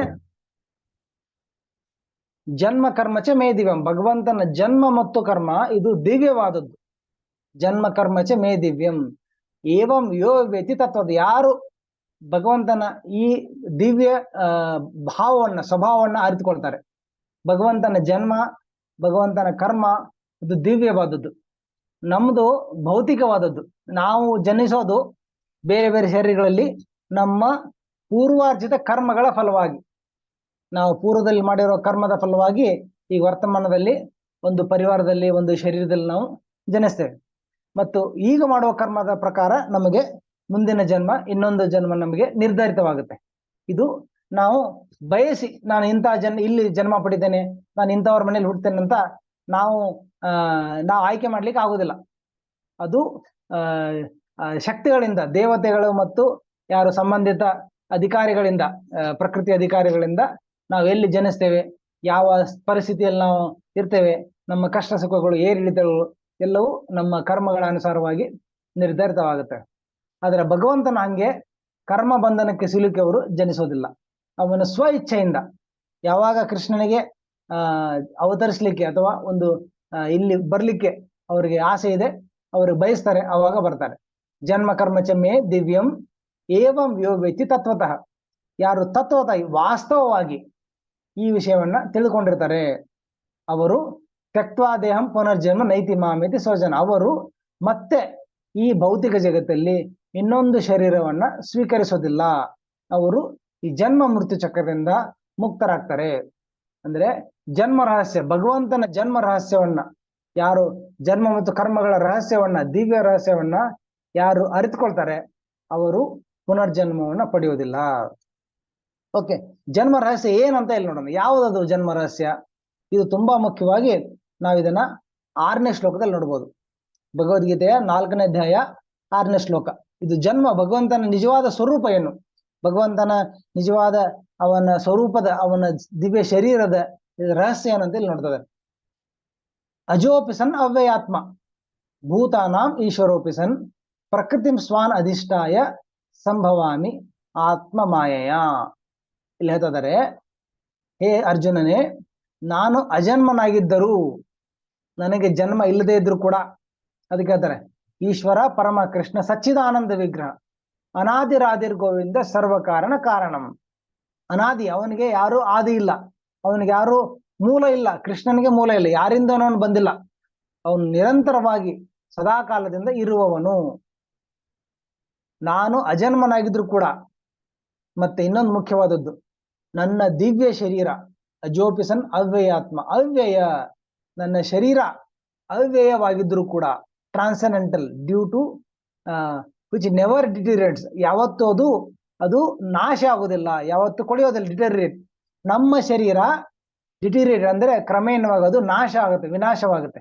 ನಮ್ಮ ಶರೀರ ಸ್ವಲ್ಪ ಹೊತ್ತು ನಾವು ಜನ್ಮ ಆದ್ಮೇಲೆ ಸ್ವಲ್ಪ ಹೊತ್ತು ಬೆಳಿತೇವೆ, ಆಮೇಲೆ ಒಂದು ಮಧ್ಯಮ ಸ್ತರಕ್ಕೆ ಬಂದ್ಮೇಲೆ, ಮಧ್ಯಮ ವಯಸ್ಸು ಬಂದ್ಮೇಲೆ ಕ್ರಮೇಣವಾಗಿ ಅದು ಕ್ಷೀಣವಾಗ್ತಾ ಹೋಗುತ್ತೆ, ಚರ್ಮ ಮುದುಡ್ತಾ ಹೋಗುತ್ತೆ, ಕೂದಲು ಬೆಳಗಾಗ್ತಾ ಹೋಗುತ್ತೆ.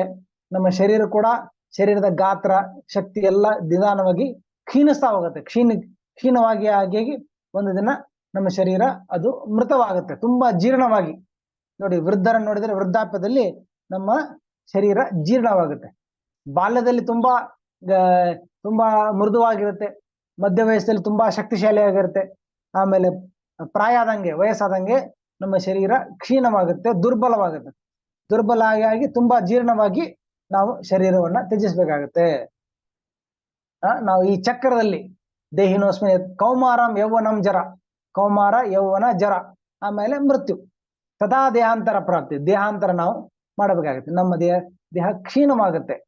ಆದ್ರೆ ಭಗವಂತನ ಶರೀರ ಕ್ಷೀಣವಾಗೋದಾಗ್ಲಿ, ಇದು ದುರ್ಬಲವಾಗೋದಾಗ್ಲಿ, ಇದು ನಾಶ ಆಗೋದಾಗ್ಲಿ, ಅಥವಾ ಇದು ಕ್ರಮೇಣವಾಗಿ ಮುದುರೋದಾಗ್ಲಿ, ಶರೀರದ ಯಾವುದೇ ತರದ ನಾಶ ಆಗೋದಿಲ್ಲ ಭಗವಂತನ ಶರೀರ. ಅಜೋಪಿಸನ್ ಅವ್ಯಯಾತ್ಮ, ನಮ್ಮ ಶರೀರ ವ್ಯಯವಾಗುತ್ತೆ, ಭಗವಂತನ ಶರೀರ ಅವ್ಯಯ ಆಗುತ್ತೆ. ಪ್ರಕೃತಿಂ ಸ್ವಾನಧಿಷ್ಠಾಯ, ಮತ್ತೆ ನಾನು ಎಲ್ಲ ಜೀವಿಗಳ ಈಶ್ವರನಾದ್ರೂ ಕೂಡ, ಎಲ್ಲ ಜೀವಿಗಳ ಒಡೆಯನಾದ್ರೂ ಕೂಡ ನಾನು ಕಾಲ ಕಾಲಕ್ಕೆ ನನ್ನ ದಿವ್ಯವಾದ ಮೂಲ ಸ್ವರೂಪದಲ್ಲಿ ನಾನು ಅವತರಿಸ್ತೇನೆ. ಮೂಲ ಸ್ವರೂಪ, ಭಗವಂತನ ಮೂಲ ಸ್ವರೂಪ ಯಾವುದು? ಸಚ್ಚಿದಾನಂದ ವಿಗ್ರಹ. ಭಗವಂತನ ಸಚ್ಚಿದಾನಂದ ವಿಗ್ರಹದಲ್ಲಿ ನಾನು ಕಾಲ ಕಾಲಕ್ಕೆ ಅವತರಿಸ್ತೇನೆ ಅಂತ ಹೇಳ್ತಾರೆ. ಇದು ಮುಖ್ಯವಾದ ವಿಷಯ ತಿಳ್ಕೊಬೇಕು. ಭಗವಂತನ ವಿಗ್ರಹಕ್ಕೆ ಮತ್ತೆ ಇತರ ಭೌತಿಕ ವಿಗ್ರಹಕ್ಕೆ ವ್ಯತ್ಯಾಸ ಏನು? ಇದು ಮುಖ್ಯವಾದ ತತ್ವ. ಮತ್ತೆ ಇಲ್ಲೇ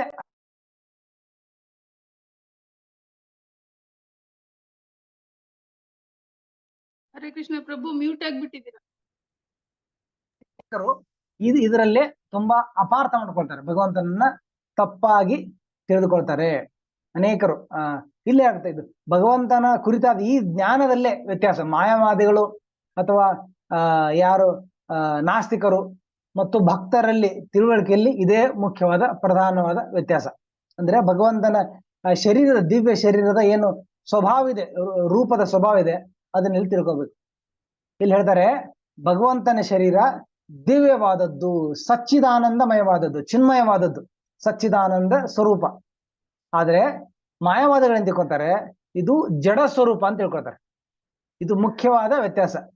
ಅಂದ್ರೆ ಇದು ವಿಷ್ಣು ನಿಂದ, ವಿಷ್ಣು ಆರಾಧನೆ ಮತ್ತು ವಿಷ್ಣು ನಿಂದ, ಭಗವಂತನ ನಿಂದೆ, ಭಗವಂತನ ತಪ್ಪು ಗ್ರಹಣ ಇಲ್ಲೇ ಆಗ್ತದೆ. ಇದನ್ನ ತುಂಬಾ ಸುಂದರವಾಗಿ ಒಂದು ಚೈತನ್ಯ ಚರಿತಾಮೃತ ಕೊಟ್ಟಿದ್ದಾರೆ. ವಿಷ್ಣುನಿಂದ ಯಾವುದಕ್ಕಂತಾರೆ, ಯಾರು ವಿಷ್ಣು ನಿಂದಕರು, ಯಾರು ಭಗವಂತನ ಅಪರಾಧಿಗಳು ಯಾರಂತ ಹೇಳ್ತಾರೆ ಅಂದ್ರೆ, ಅಲ್ಲಿ ಹೇಳ್ತಾರೆ ಪ್ರಾಕೃತ ಕರಿಯಮನೆ, ಪ್ರಾಕೃತ ಕರಿಯಮನೆ ವಿಷ್ಣು ಕಲೇವರ್, ವಿಷ್ಣುನಿಂದ ಆರ್ ನಾಹಿ ಇಹಾರ ಉಪರ್. ಪ್ರಾಕೃತ ಕರಿಯಮನೆ, ಪ್ರಾಕೃತ ಅಂದ್ರೆ ಭೌತಿಕವಾದದ್ದು. ಪ್ರಾಕೃತ ಕರಿಯಮನೆ ವಿಷ್ಣು ಕಲೇವರ್, ಭಗವಂತನ ದಿವ್ಯ ಶರೀರವನ್ನ ಪ್ರಾಕೃತ ಅಥವಾ ಭೌತಿಕ ಅಥವಾ ಜಡ ಎಂದು ಭಾವಿಸುವವರು ಅಂತ ತಿಳಿದುಕೊಳ್ಳೋರು ಅವರು ವಿಷ್ಣು ನಿಂದ ಮಾಡ್ತಾರೆ. ಪ್ರಾಕೃತ ಕರಿಯಮನೆ ವಿಷ್ಣು ಕಲೇವರ್, ವಿಷ್ಣುನಿಂದ ಆರ್ ನಹಿ ಇಹಾರ ಉಪರ್. ಇದಕ್ಕಿಂತ ಹೆಚ್ಚಿನ, ಇದಕ್ಕಿಂತ ಗಂಭೀರವಾದ ವಿಷ್ಣು ನಿಂದ ಇನ್ನೊಂದಿಲ್ಲ ಅಂತಂತಾರೆ. ವಿಷ್ಣು ನಿಂದ ಅಂದ್ರೆ ವಿಷ್ಣು ಪ್ರತಿ ಅಪರಾಧ, ಭಗವಂತನ ಅಪರಾಧ. ಯಾವ್ದದು? ಕಲೇವರ್ ಅಂದ್ರೆ ಶರೀರ. ಭಗವಂತನ ಶರೀರವನ್ನ ಜಡ ಅಥವಾ ಪ್ರಾಕೃತ ಅನ್ಕೊಳ್ಳೋದೇ ಅವರ ದೊಡ್ಡ ಅದು ತಪ್ಪು ಧಾರಣೆ ಅಥವಾ ಅಪರಾಧ ಅಂತ ಹೇಳ್ತಾರೆ. ಅದಕ್ಕೆ ಮಾಯಾವಾದಿಗಳ ಭಗವಂತನ ಕುರಿತಾದ ಪರಿಕಲ್ಪನೆ ಏನಂದ್ರೆ ದೇವರು ನಿರಾಕಾರ, ಭಗವಂತನಿಗೆ ಯಾವುದೇ ಆಕಾರ ಇಲ್ಲ, ಸ್ವರೂಪ ಇಲ್ಲ. ಈಗ ನಮಗೇನು ಕೈ, ಕಾಲು, ಕಣ್ಣು, ಕಿವಿ, ಮೂಗಿದೆ, ಈ ತರ ಇಂತಹ ಸ್ವಭಾವ ಅಥವಾ ಏನೋ ಇಂತಹ ಒಂದು ರೂಪ ಭಗವಂತನಿಗಿಲ್ಲ. ಯಾಕಂದ್ರೆ ರೂಪ ಅಂದ ತಕ್ಷಣ ಲಿಮಿಟ್ ಆಗ್ಬಿಡ್ತಾರೆ. ಈಗ ನನ್ನ ರೂಪ ಬಿಟ್ಟು ಹೊರಗಡೆನೂ ಒಂದಿದೆ ಅಂದ್ರೆ ನಾನು ಸರ್ವವ್ಯಾಪಿ ಆಗ್ಲಿಕ್ಕೆ ಸಾಧ್ಯವಿಲ್ಲ. ನಾನು ಒಂದು ಶರೀರವನ್ನ ಸ್ವೀಕಾರ ಮಾಡಿದ್ರೆ ಆ ಶರೀರದಲ್ಲಿ ನನ್ನ ಅಸ್ತಿತ್ವ ಸೀಮಿತವಾಗುತ್ತೆ. ಹಾಗೆ ಅವನು ಎಲ್ಲೆಡೆ ಇರ್ಲಿಕ್ಕೆ ಸಾಧ್ಯವಿಲ್ಲ. ಎಲ್ಲೆಡೆ ಇರ್ಬೇಕಂದ್ರೆ ಅವನಿಗೆ ರೂಪ ಇಲ್ಲದೆ ಇರ್ಬೋದು. ಉದಾಹರಣೆಗೆ ಗಾಳಿ ಒಂದು ರೂಪ ಕೊಟ್ಬಿಟ್ರೆ, ಒಂದು ಜಾಗದಲ್ಲಿ ಕೂಡಿಸ್ಬಿಟ್ರೆ ಎಲ್ಲ ಕಡೆ ಇರ್ಲಿಕ್ಕೆ ಹೆಂಗ್ ಸಾಧ್ಯ?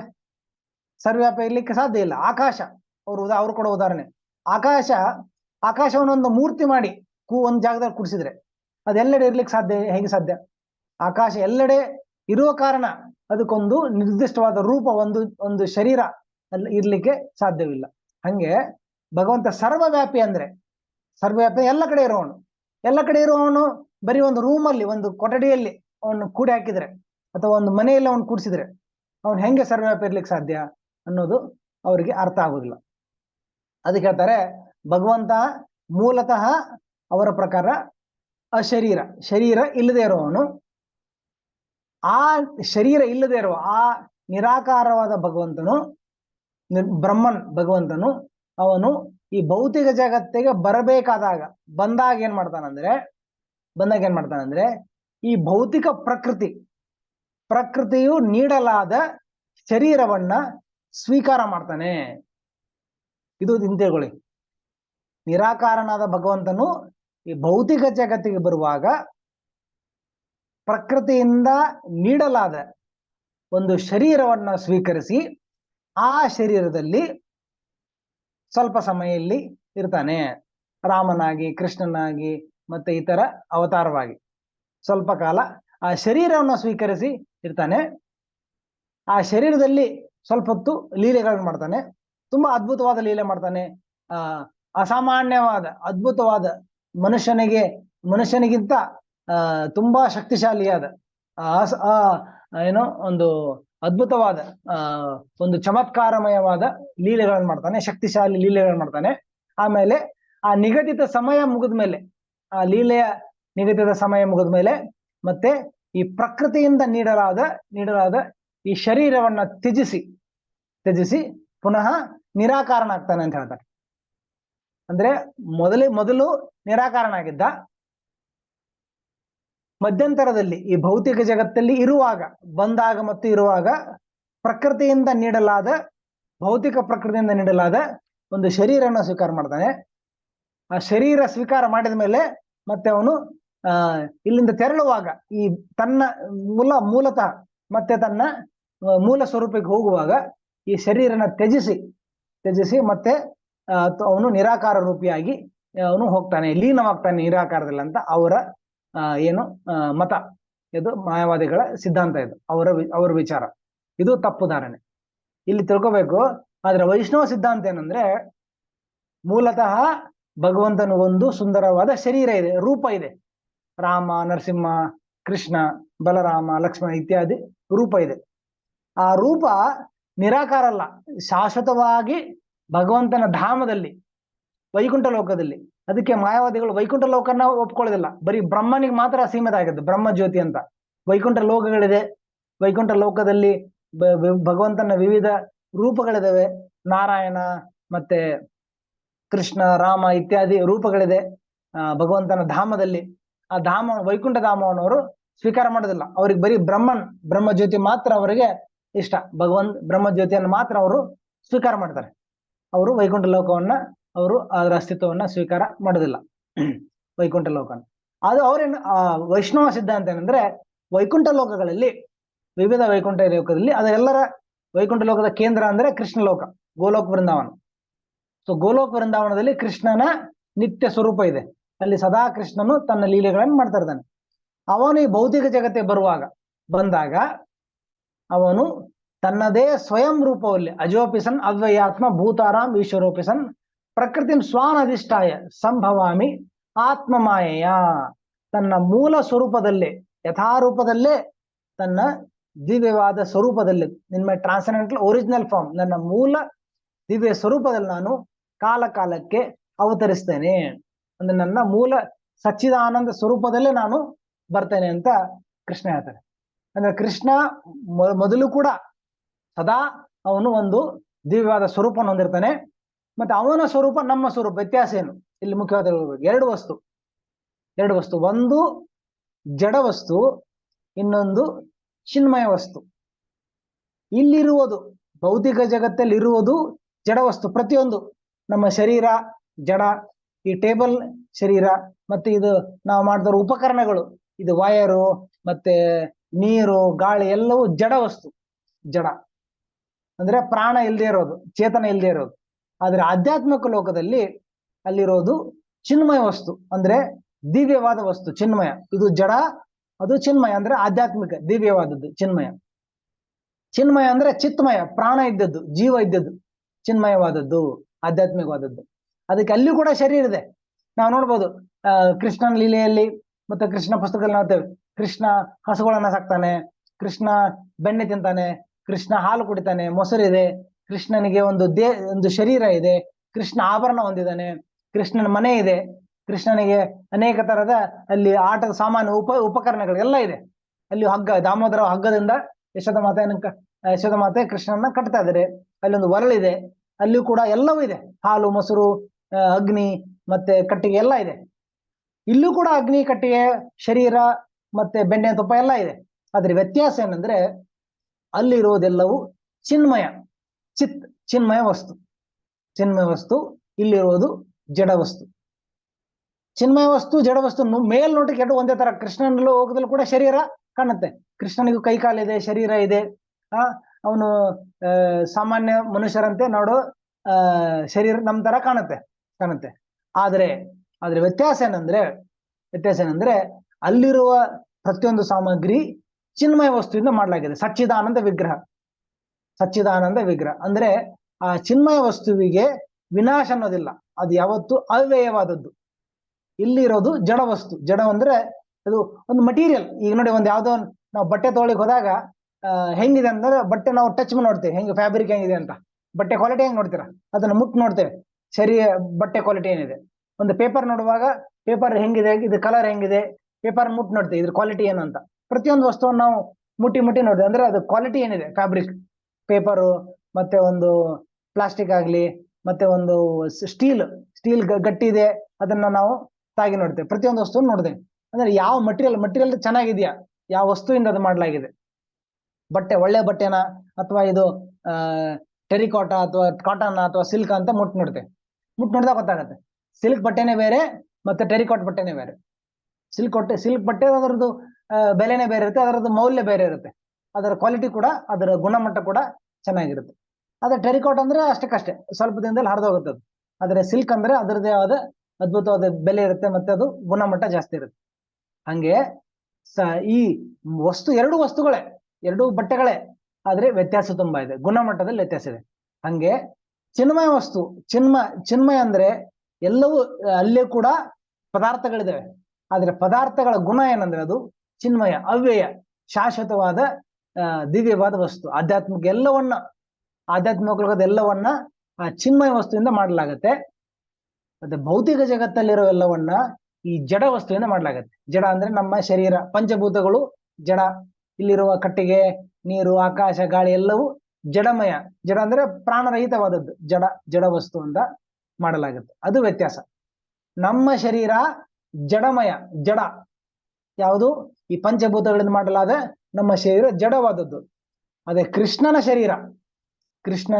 ಶರೀರ ಅದು ಜಡ ಅಲ್ಲ. ಉದಾಹರಣೆಗೆ ಇಲ್ಲಿ ಕೃಷ್ಣ ಶರೀರ ನೋಡ್ತೇವೆ, ಇದು ಭಗವದ್ಗೀತೆಯಲ್ಲಿ ಕೃಷ್ಣನ ರೂಪ ಇದೆ. ಕೃಷ್ಣನ ರೂಪ ಚಿನ್ಮಯ. ಕೃಷ್ಣನಿಗೂ ಕೈಗಳಿದೆ, ಕಾಲಿದೆ, ಮೂಗಿದೆ, ನಾಲಿಗೆ ಇದೆ, ಆದ್ರೆ ಅದು ದಿವ್ಯವಾದದ್ದು, ಚಿನ್ಮಯ ವಸ್ತು. ಉದಾಹರಣೆಗೆ ಒಂದು ಉದಾಹರಣೆ, ಒಂದು ಬಟ್ಟೆ ಸಿಲ್ಕಿಂದ ಮಾಡಲಾಗುತ್ತೆ, ರೇಷ್ಮೆಯಿಂದ ಮಾಡಲಾಗುತ್ತೆ. ಇನ್ನೊಂದು ಬಟ್ಟೆ ಟೆರಿಕಾಟನ್ ಮಾಡಲಾಗುತ್ತೆ. ಎರಡು ಬಟ್ಟೆನೆ ಅದೇ ತರ ವಸ್ತ್ರ ಹೊಲಿಸ್ಬೋದು, ಅದೇ ತರ ಬಟ್ಟೆ ಹೊಲಿಸ್ಬೋದು, ಎರಡರಲ್ಲೂ ಒಂದೇ ತರ ಬಟ್ಟೆ ಹೊಲಿಸ್ಬೋದು, ಆದ್ರೆ ವ್ಯತ್ಯಾಸ ಇದೆ. ಸಿಲ್ಕ್, ರೇಷ್ಮೆಯಿಂದ ಮಾಡಲಾದ ಬಟ್ಟೆ, ಅದರ ಗುಣಮಟ್ಟನೇ ಬೇರೆ. ಮತ್ತೆ ಈ ಕಡೆ ಈ ಟೆರಿಕಾಟಿಂದ ಮಾಡಲಾಗಿರೋ ಬಟ್ಟೆಯ ಗುಣಮಟ್ಟನೇ ಬೇರೆ. ಹಂಗೆ ಉದಾಹರಣೆ ಕೊಡ್ಬೇಕಂದ್ರೆ ಇದು ಉನ್ನತ ಗುಣಮಟ್ಟ, ಇದು ಕೆಳಮಟ್ಟದ ಗುಣಮಟ್ಟ. ಹಂಗೆ ಕೃಷ್ಣನ ಶರೀರ ಈ ರೇಷ್ಮೆಯಿಂದ, ಪರಿಶುದ್ಧವಾದ ರೇಷ್ಮೆಯಿಂದ ಮಾಡಲಾದ್ರೆ, ಈ ಭೌತಿಕ ಜಗತ್ತಿನ ನಮ್ಮ ಶರೀರ ಇದು ಕೆಳಮಟ್ಟದ ಟೆರಿಕಾಟಿಂದ ಅಥವಾ ಇನ್ನು ಕೆಳಮಟ್ಟದ ತುಂಬಾ ಕೆಳಮಟ್ಟದ ಒಂದು ವಸ್ತ್ರದಿಂದ ಮಾಡಲಾದ ಶರೀರ. ಹಂಗೆ ಕೃಷ್ಣನ ಶರೀರ ಸಚ್ಚಿದಾನಂದ ವಿಗ್ರಹ. ಯಾವತ್ತೂ ಅದಕ್ಕೆ ಏನು ವ್ಯತ್ಯಾಸ ಏನು, ಯಾವತ್ತದು ಮುಪ್ಪಾಗೋದಿಲ್ಲ, ಯಾವತ್ತದು ಕ್ಷೀಣವಾಗೋದಿಲ್ಲ. ನಮ್ಮ ಶರೀರ ಕ್ಷೀಣವಾಗುತ್ತೆ. ನಮ್ಮ ಶರೀರ ನೋಡ್ತಾ ವಯಸ್ಸಾದಂಗೆ, ಆಯು ಆದಂಗೆ ನಮ್ಗೆ ಶರೀರ ಕ್ಷೀಣವಾಗುತ್ತೆ. ಆದ್ರೆ ಭಗವಂತನ ಶರೀರ ಯಾವತ್ತೂ ಕ್ಷೀಣ ಆಗಲ್ಲ, ಯಾವತ್ತು ನವ ಯೌವನ, ಯಾವತ್ತೂ ಅದು ಉತ್ಸಾಹ ಭರಿತವಾಗುತ್ತೆ, ಯಾವತ್ತದು ಶಕ್ತಿಶಾಲಿ ಆಗಿರುತ್ತೆ. ಅದಕ್ಕೆ ಕೃಷ್ಣನ ಬಾಲ್ಯದಲ್ಲಿ, ಕೃಷ್ಣನ ಮಧ್ಯಾವಸ್ಥೆಯಲ್ಲಿ, ಕೃಷ್ಣನ ವಯಸ್ಸಾದ್ಮೇಲೂ ಕೂಡ ಯಾವುದೇ ವ್ಯತ್ಯಾಸ ಇಲ್ಲ. ಈಗ ಸುಮಾರು ಒಂದು 100 ವರ್ಷ ಆಗಿದೆ ಅಂದ್ರೆ ಅವನು ಮುಪ್ಪಾಗ್ಬೇಕು, ವಯಸ್ಸಾಗಿರ್ಬೇಕು. ಆದ್ರೆ ಕೃಷ್ಣನಿಗೆ ಅವನು ಇಡೀ ನವ ಯೌವನಂಚ, ಸದಾ ಅವನು ಯೌವನದಲ್ಲಿರ್ತಾನೆ. ಸದಾ ಅವನು 16 ವರ್ಷದ ಬಾಲಕನ ತರನೇ, ಯುವಕನ ತರನೇ ಇರ್ತಾನೆ, ವಯಸ್ಸಾದ್ರೂ ಕೂಡ. ನಾವು ನೋಡ್ಬೋದು, ದ್ವಾರಕೆಯಲ್ಲಿ ಕೃಷ್ಣನಿಗೆ ಮಕ್ಕಳು, ಮೊಮ್ಮಕ್ಕಳು, ಮರಿಮಕ್ಕಳೆಲ್ಲ ಇದ್ರು. ಆದ್ರೂ ಕೂಡ ಕೃಷ್ಣ ಸದಾ 16 ವರ್ಷದ ಯುವಕನ ತರ, ನವ ಯೌವನಂಚ, ನವಕಲೇವರ, ನವ ಯೌವನ, ಸದಾ ಅವನು ನವ ಯೌವನ ರೂಪದಲ್ಲಿ ಅವನು ಕಾಣ್ತಾ ಇದ್ದ. ಅಂದ್ರೆ ಆ ವಯಸ್ಸು ಅವನಿಗೆ ಯಾವುದೇ ತರ ಪರಿಣಾಮ, ಪ್ರಭಾವ ಬೀರೋದಿಲ್ಲ. ಇದು ಭಗವದ್ ವಿಜ್ಞಾನ, ಇದು ಈಶ್ವರ ತತ್ವ. ಅಂದ್ರೆ ಭಗವಂತನ ಶರೀರ ಸದಾ ದಿವ್ಯವಾದದ್ದು, ಯಾವತ್ತೂ ಅದು ಕ್ಷೀಣವಾಗುದಿಲ್ಲ. ಮತ್ತೆ ನಮ್ಮ ಶರೀರ, ಜಡ ಶರೀರ ಯಾವತ್ತು ಅದು ಕ್ಷೀಣವಾಗುತ್ತೆ. ಮತ್ತೆ ಭಗವಂತನ ಇತರ ಸ್ವರೂಪ ಹೆಂಗೆ, ಈಗ ಓಕೆ, ಮನುಷ್ಯ ಸ್ವರೂಪ ಭಗವಂತನ ನಿತ್ಯ ಸ್ವರೂಪ, ಅದು ಕ್ಷೀಣ ಆಗುದಿಲ್ಲ. ಇತರ ಸ್ವರೂಪ ಕೂಡ ಹಂಗೆ. ಈಗ ಭಗವಂತ ಮತ್ಸ್ಯನಾಗಿ ಬಂದಾಗ, ಒಂದು ಮೀನಿನ ರೂಪದಲ್ಲಿ ಬಂದಾಗ, ಸಾಮಾನ್ಯ ಮೀನಿನಂತೆ ಆ ಮತ್ಸ್ಯಾವತಾರ ಅಲ್ಲ, ಸಾಮಾನ್ಯ ಮೀನಲ್ಲ. ನೋಡಿ, ಯಾವಾಗ ಸತ್ಯವ್ರತ ಮಹಾರಾಜರು ಕೈಯಲ್ಲಿ ಒಂದು ಚಿಕ್ಕ ಮೀನು ಕಾಣುತ್ತೆ ಅವನಿಗೆ, ಅದನ್ನ ಒಂದು ಬಾವಿಯಲ್ಲಿ ಹಾಕ್ತಾರೆ. ಬಾವಿಯಲ್ಲಿ ಹಾಕಿದಾಗ ಬಾವಿ ಪೂರ್ತಿ ತುಂಬ ಹೋಗುತ್ತೆ. ಅದು ಬಾವಿನ ತೆಗೆದು ಒಂದು ಕೆರೆ ಹಾಕ್ತಾರೆ. ಕೆರೆ ಪೂರ್ತಿ ತುಂಬ ಹೋಗುತ್ತೆ, ಕೆರೆಯಿಂದ ನದಿಗೆ ಹಾಕ್ತಾರೆ, ನದಿ ತುಂಬ ಹೋಗುತ್ತೆ, ನದಿಯಿಂದ ಸಮುದ್ರಕ್ಕೆ ಹಾಕ್ತಾರೆ, ಸಮುದ್ರ ಉದ್ದಕ್ಕೂ 100 ಮೈಲಷ್ಟು ಸಮುದ್ರ ಉದ್ದಕ್ಕದು ಬೆಳಿತಾನೆ ಹೋಗುತ್ತೆ. ಯಾವ ಮೀನು ಕೂಡ ಈ ಪ್ರಕಾರ ಇಡೀ ಸಮುದ್ರದ ಉದ್ದಕ್ಕೂ ಬೆಳೆಯಕ್ಕೆ ಸಾಧ್ಯವಿಲ್ಲ. ಸ್ವಲ್ಪ ಸಮಯದಲ್ಲೇ ಅಂದ್ರೆ ಅದು ದಿವ್ಯವಾದದ್ದು. ವರಾಹಸ್ವಾಮಿ ಬ್ರಹ್ಮದೇವರ ನಾಸಿಕದಿಂದ ಒಂದು ಚಿಕ್ಕ ರೂಪದಲ್ಲಿ ಕಾಣ್ತಾರೆ. ಇಷ್ಟೇ ಒಂದು ಬೆರಳಷ್ಟು ಉತ್ತರ, 1 ಇಂಚಷ್ಟು ಎತ್ತರದಷ್ಟು ಕಾಣ್ತಾರೆ. ನೋಡ್ತಾ ಬೃಹದಾಕಾರ ಬೆಳೆಯುತ್ತೆ. ಆ ವರಾಹ ಮೂರ್ತಿ ಎಷ್ಟು ಮಟ್ಟಿಗೆ ಬೆಳೆಯುತ್ತೆ ಅಂದ್ರೆ ಪೃಥ್ವಿಯನ್ನೇ ಎತ್ತುವಷ್ಟು, ಪೃಥ್ವಿನೇ ಎಷ್ಟು ದೊಡ್ಡದಿದೆ, ಪೃಥ್ವಿ ತುಂಬಾ ದೊಡ್ಡದಿದೆ, ವಿಶಾಲವಾಗಿದೆ, ಅದು ಎತ್ತುವಷ್ಟು ಬೃಹದಾಕಾರವಾಗಿ ವರಾಹಸ್ವಾಮಿ ಬೆಳೆಯುತ್ತೆ. ಯಾವುದೇ ವರಾಹ ಅಷ್ಟು ಈ ರೂಪಕ್ಕೆ ಬೆಳೆಯೋದು ನಾವು ನೋಡಿಲ್ಲ, ಅಸಾಧಾರಣವಾದ. ಮತ್ತೆ ವರಾಹಸ್ವಾಮಿಯ ಶರೀರ ಕೂಡ ಸಚ್ಚಿದಾನಂದ, ಚಿನ್ಮಯ ವಸ್ತು. ಮತ್ತೆ ಮೀನಿನ ರೂಪ ಮತ್ಸ್ಯಾವತಾರ ಕೂಡ ಸಚ್ಚಿದಾನಂದ, ಮತ್ತೆ ಕೂರ್ಮಾವತಾರ ಕೂಡ ಸಚ್ಚಿದಾನಂದ, ಹಯಗ್ರೀವ ಅವತಾರ ಕೂಡ ಸಚ್ಚಿದಾನಂದ. ಹೀಗೆ ಪ್ರತಿಯೊಂದು ಭಗವಂತನ ವಿವಿಧ ಶರೀರಗಳು ಅದು ಸಚ್ಚಿದಾನಂದ. ಒಂದು ಪ್ರಾಣಿಯಾಗಿ ಮತ್ಸ್ಯ, ಪ್ರಾಣಿಯಾಗಿ ವರಾಹ, ಹಯಗ್ರೀವ, ಕೂರ್ಮ ಹಾಗೆ ಬಂದಾಗ ಕೂಡ ಆ ಶರೀರ ಸಚ್ಚಿದಾನಂದ. ಮನುಷ್ಯ ರೂಪದಲ್ಲಿ ಬಂದಾಗ ರಾಮ, ನರಸಿಂಹ ಇತ್ಯಾದಿ ರೂಪದಲ್ಲಿ ಬಂದು ಕೂಡ ಭಗವಂತ ಅವನು ಸಚ್ಚಿದಾನಂದ ಸ್ವರೂಪ. ಮತ್ತೆ ಇತರ ರೂಪದಲ್ಲಿ ಕೂಡ ಬೇರೆ ಬೇರೆ ರೂಪದಲ್ಲಿ ಬಂದರೂ ಕೂಡ ಭಗವಂತ ಸದಾ ಸಚ್ಚಿದಾನಂದ ಸ್ವರೂಪದಲ್ಲಿ ಇರ್ತಾನೆ. ಅಂದ್ರೆ ಆ ಶರೀರಕ್ಕೆ ನಾಶ ಅನ್ನೋದಿಲ್ಲ. ಮತ್ತೆ ಯಾವತ್ತೂ ಭಗವಂತನ ಮೃತ್ಯು ಬಗ್ಗೆ ನಾವು ಕೇಳಲಿಕ್ಕೆ ಆಗುದಿಲ್ಲ. ಭಗವಂತ ಮೃತನಾದ, ಅವನ ಶರೀರ ಸುಡಲಾಯ್ತು, ಅದಕ್ಕೆ ದಹನ ಆಯ್ತು, ಆ ತರ ವಿಷಯಗಳು ನಮ್ಗೆ ಕೇಳಲಿಕ್ಕೆ ಸಾಧ್ಯ ಇಲ್ಲ. ಭಗವಂತ ಅದೃಶ್ಯನಾಗ್ತಾನೆ. ಯಾವತ್ತು ರಾಮಚಂದ್ರ ಮೃತನಾಗಿ ಅವರ ಅಂತಿಮ ಕ್ರಿಯೆ ಆಗೋದು ನಾವು ಕೇಳಿಲ್ಲ. ಅವ್ರು ನೋಡ್ತಾ ಸರಾಯು ನದಿಯಲ್ಲಿ ಅವರು ಹೋಗಿ ಅಲ್ಲಿ ಅದೃಶ್ಯರಾಗ್ಬಿಡ್ತಾರೆ. ಇವನು ಲಕ್ಷ್ಮಣನ ಮೃತ್ಯು ಆಗೋದು ನಾವು ಕೇಳಿಲ್ಲ. ಅವರು ಅದೃಶ್ಯವಾಗ್ತಾರೆ ಅಷ್ಟೆ. ಅದಕ್ಕೆ ವಿಷ್ಣು ತತ್ವ ಅಂದ್ರೆ ಭಗವಂತ ಮತ್ತು ಅವನ ವಿವಿಧ ಅವತಾರಗಳು ಅವರ ಶರೀರ ದಿವ್ಯವಾದದ್ದು, ಸಚ್ಚಿದಾನಂದಮಯವಾದದ್ದು, ದಿವ್ಯವಾದದ್ದು. ಅದು ನಮ್ಮ ತರ ಪ್ರಾಕೃತ ಶರೀರ ಅಲ್ಲ. ನಮ್ದು ಪ್ರಾಕೃತ ಜಡ ಶರೀರ, ಆದ್ರೆ ಭಗವಂತನ ಶರೀರ ದಿವ್ಯವಾದ ಸಚ್ಚಿದಾನಂದವಾದದ್ದು. ಅದು ಯಾವತ್ತೂ ಕ್ಷೀಣವಾಗೋದಿಲ್ಲ, ಅದು ನಿತ್ಯವಾದದ್ದು, ಅದು ಆನಂದಮಯವಾದದ್ದು, ಸಚ್ಚಿದಾನಂದ ವಿಗ್ರಹ. ಈಶ್ವರ ಪರಮ ಕೃಷ್ಣ ಸಚ್ಚಿದಾನಂದ ವಿಗ್ರಹ. ಅವ್ರಿಗೆ ಯಾವತ್ತೂ ಚಿನ್ಮಯವಾದದ್ದು, ದಿವ್ಯವಾದದ್ದು, ಮತ್ತು ಅದು ಯಾವತ್ತೂ ಕ್ಷೀಣವಾಗುವುದಿಲ್ಲ. ಅದಕ್ಕೆ ಭಗವಂತನ ಶರೀರ ಮತ್ತು ನಮ್ಮ ಸ್ವರೂಪಕ್ಕೆ, ನಮ್ಮ ರೂಪಕ್ಕೆ ವ್ಯತ್ಯಾಸ ಏನಂದ್ರೆ, ನಮ್ದು ಜಡಮಯ ಶರೀರ, ಭಗವಂತನದು ಚಿನ್ಮಯ ಅಥವಾ ದಿವ್ಯವಾದ ಆಧ್ಯಾತ್ಮಿಕ ಸ್ತರದಲ್ಲಿರುವ ಭಗವಂತನ ಶರೀರ. ಆದರೆ ಜನಸಾಮಾನ್ಯರು, ನಾಸ್ತಿಕರು ಇದನ್ನ ಅರ್ಥ ಮಾಡ್ಕೊಳ್ಳಿಕ್ಕೆ ಅವರಿಗೆ ಸಾಧ್ಯವಿಲ್ಲ. ಅದಕ್ಕೆ ಇನ್ನೊಂದು ಶ್ಲೋಕದಲ್ಲಿ ಭಗವದ್ಗೀತೆ 7ನೇ ಅಧ್ಯಾಯದಲ್ಲಿ ಭಗವಂತ ಹೇಳ್ತಾನೆ, ಅವಜಾನಂತಿ ಮಾಮೂಢ ಮಾನುಷಂ ತನುಮಾಶ್ರಿತ. ಅಂದ್ರೆ ಯಾವಾಗ ನಾನು ಮನುಷ್ಯ ಶರೀರವನ್ನ ಸ್ವೀಕರಿಸ್ತಾನೆ, ನಾಸ್ತಿಕರು ಅದನ್ನ ಅವರಿಗೆ ಅರ್ಥ ಆಗುದಿಲ್ಲ. ಮತ್ತು ಅವರು ಅಪರಾಧ ಸಿಗ್ತಾರೆ. ಅವ್ರೇನ್ ಅನ್ಕೊಂತಾರೆ, ಇದು ಮನುಷ್ಯ ಶರೀರ, ಇದು ಸಾಮಾನ್ಯ ಶರೀರ, ಇದು ಇಲ್ಲಿ ತೋರಿಸ್ತೇನೆ. ಅವಜಾನಂತಿ ಮಾಮೂಢ ಮಾನುಷಂ ತನುಮಾಶ್ರಿತ ಅಂದ್ರೆ ನಾನು ನನ್ನ ದಿವ್ಯ ಶರೀರದಲ್ಲಿ ಬಂದಾಗ ಅವರಿಗೆ ಇದು ಅರ್ಥ ಆಗುದಿಲ್ಲ, ಅವರು ಈ ಪ್ರತಿ ಅಪರಾಧ ಮಾಡ್ತಾರೆ ಅಂತ ಇಲ್ಲಿ ಹೇಳ್ತದೆ. ಶ್ಲೋಕ ಯಾವ್ದಿದೆ?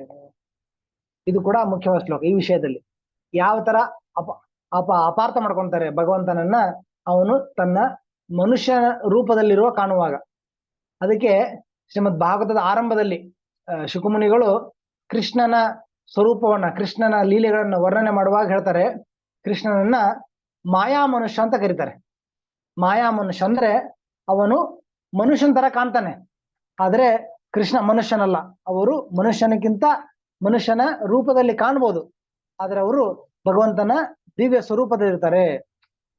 ಅಥವಾ ನರಾಕೃತಿ ಅಂತ ಕೂಡ ಕರೀತಾರೆ. ನರಾಕೃತಿ ಅಂದ್ರೆ ಮನುಷ್ಯನ ಆಕೃತಿ ತರ ಮನುಷ್ಯನ ತರ ಕಾಣ್ತಾ ಇದ್ರು ಕೂಡ, ಆದ್ರೆ ಭಗವಂತ ನಿಜವಾಗಿ ಯಾವುದೇ ಮನುಷ್ಯನ ಸ್ವರೂಪವನ್ನು ಅವರು ಸ್ವೀಕಾರದಲ್ಲಿ ಮನುಷ್ಯನಲ್ಲ ಅಂತ. ಅವಜಾನಂತಿ ಮಾಮೂಢ 108.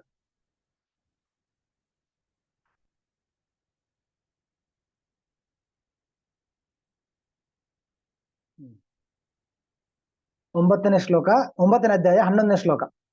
ಅವಜಾನಂತಿ ಮಾಮೂಢ ಮಾನುಷಂ ತನುಮಾಶ್ರಿತ ಪರಂ ಭಾವ ಮಜಾನಂತು ಮಮ ಭೂತ ಮಹೇಶ್ವರಂ. ಮೂರ್ಖರು, ನಾನು ಮನುಷ್ಯ ರೂಪವನ್ನು ತಾಳಿದಾಗ ಮೂರ್ಖರು ನನ್ನನ್ನು ತೆಗಳುತ್ತಾರೆ. ಅವರಿಗೆ ನನ್ನ ದಿವ್ಯ ಸ್ವರೂಪದ ಬಗ್ಗೆ ಅರಿವಿಲ್ಲ. ಅವಜಾನಂತಿ ಮೂಢ.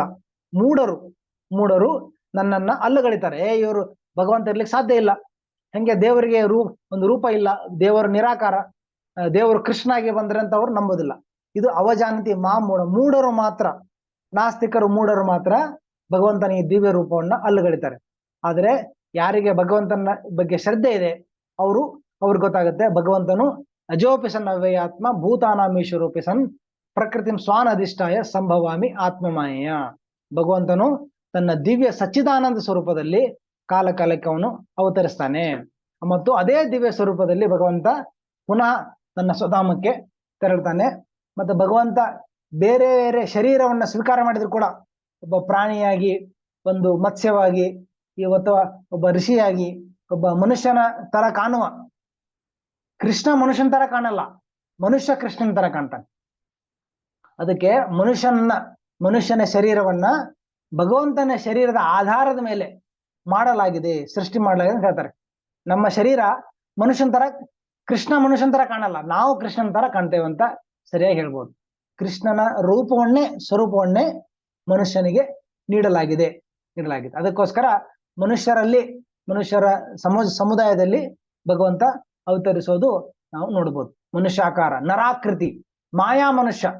ಕೃಷ್ಣ ಮಾಯಾ ಮನುಷ್ಯ ಹೆಂಗಂದ್ರೆ ಅವನು ಮನುಷ್ಯನ ತರ ಕಾಣ್ತಾನೆ, ಆದ್ರೆ ಮನುಷ್ಯ ಅಲ್ಲ. ಅವರು ದಿವ್ಯ ಭಗವಂತನ ಸ್ವಯಂ ಸ್ವರೂಪ, ನಿತ್ಯ ಸಚ್ಚಿದಾನಂದ ಸ್ವರೂಪ. ತಿಳ್ಕೊಬಹುದು.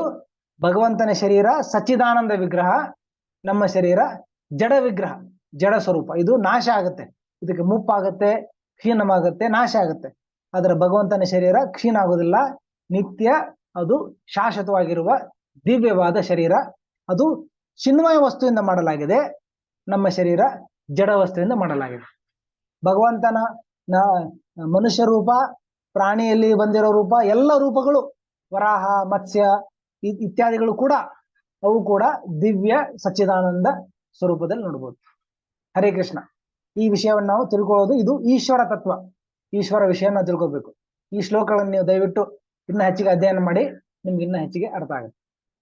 ಹರೇ ಕೃಷ್ಣ. ಯಾವ್ದಾದ್ರು ಪ್ರಶ್ನೆ ಇದ್ರೆ ಕೇಳ್ಬೋದು, ಚರ್ಚೆ ಮಾಡೋಣ. ಹರೇ ಕೃಷ್ಣ ಪ್ರಭುಜಿ. ಹರೇ ಕೃಷ್ಣ. ಶ್ರೀರಾಮ ಅಷ್ಟೋತ್ತರದಲ್ಲೂ ಈ ಶಬ್ದ ಬರುತ್ತೆ, ಮತ್ತೆ ಇದನ್ನ ಹೇಳ್ತಾರೆ ಪ್ರಭುಜಿ. ಶ್ರೀ ಓಂ ಮಾಯಾ ಮಾನುಷ ಚಾರಿತ್ರಾಯ ನಮಃ ಅಂತ ಹೇಳ್ತಾರೆ. ನೋಡಿ, ಮಾಯಾ ಮಾನುಷ. ಸಂತೋಷ. ನೀವ್ ಹೇಳಿದ ಅರ್ಥ ಈಗ ತಿಳಿತು ನಮ್ಗೆ. ಮಾಯಾ ಮಾನುಷ ಅಂದ್ರೆ ಮನುಷ್ಯನ ತರ ಕಾಣ್ತಾನೆ, ಆದ್ರೆ ಮನುಷ್ಯ ಅಲ್ಲ. ಅವರು ಸ್ವಯಂ ಭಗವಾನ್ ಅಂತ ತಿಳ್ಕೊಬೇಕು. ಮಾಯಾವಾದಿಗಳು ಅಥವಾ ನಾಸ್ತಿಕರು ಮನುಷ್ಯ ಅಂತ ತಿಳ್ಕೊಳ್ತಾರೆ ಕೃಷ್ಣನ, ಆದ್ರೆ ಅವನು ಮಾಯಾ ಮನುಷ್ಯ. ಇದು ಭಾಗವತದಲ್ಲಿ ಕೂಡ ಆರಂಭದಲ್ಲೇ ಇದನ್ನ ಮಾಯಾ ಮನುಷ್ಯ ಅಂತ ಸುಖದೇವ ಗೋಸ್ವಾಮಿಗಳು ವರ್ಣನೆ ಮಾಡ್ತಾರೆ. ಸಂತೋಷ. ಧನ್ಯವಾದಗಳು ಪ್ರಭುಜಿ. Hare Krishna. Hare Krishna.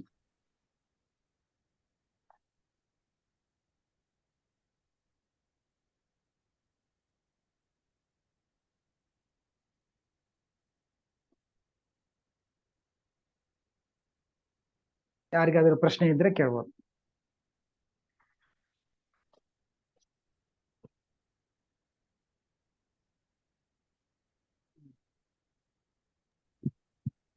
Thank you, Prabhu.